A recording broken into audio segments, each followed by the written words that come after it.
Hey, and welcome back. Today is story time about when my sister and I went to the Mayo Clinic down in Jacksonville, Florida for um, basically like a full comprehensive second opinion on what was going on with me. And we had already gotten the diagnosis of CTLA4 haploinsufficiency, but the problem is there's not a lot of doctors, especially adult doctors, that know about CTLA4 haploinsufficiency, let alone have any real knowledge of it. And the Mayo Clinic is like known for being able to diagnose very hard diseases or misdiagnosis. We brought Catalina out to the Minnesota campus before we got diagnosed with CTLA4 haploinsufficiency, and it actually didn't yield anything for her, and my experience was even worse. So when we went down there, we had a plan to see like the internal doctor to kind of go over everything. And then she sent us to an immunologist as well as a rheumatologist, I believe an endocrinologist as well. And unfortunately for me, it was actually not a great experience because even though I had inconsistency with labs, I sent them over all of my medical records. We did more testing while we were down there. And everybody just kind of like brushed their hands and they're like, you're going to have to find a pediatric hospital that deals with genetic disorders like this because there are not going to be adult doctors that know how to do this.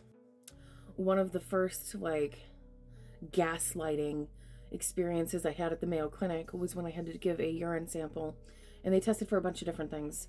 But one of the big things that stuck out to me was the fact that my glucose levels in my urine were really high.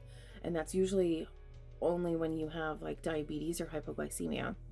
And while they thought it was weird, nobody wanted to do anything about it. And this is like almost exactly a year before I got diagnosed with type 1 diabetes.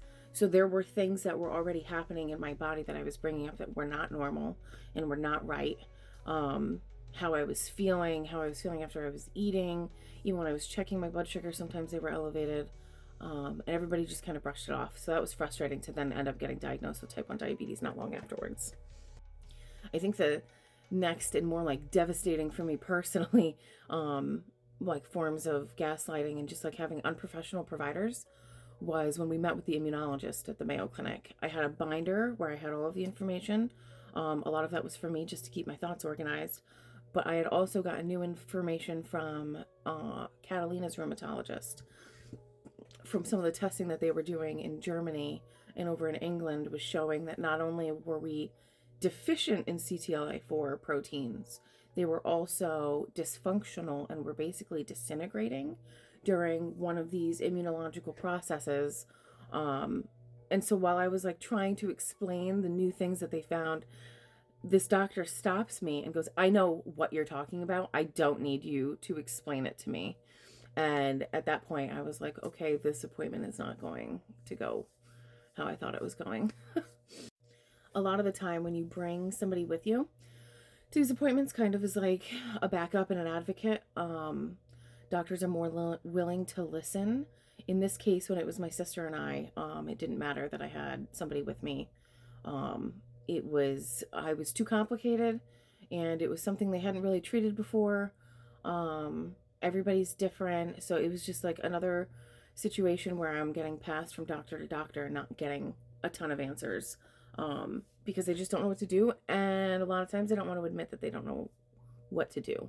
And that just becomes increasingly frustrating because for me, I'm in this do loop of just having to see all these different doctors, but nobody knows what the heck to do, what to add, if I should have treatment change, like what we needed to do for next steps forward. And I was left kind of hanging out to dry, and that probably contributed to why I ended up declining so fast in 2024.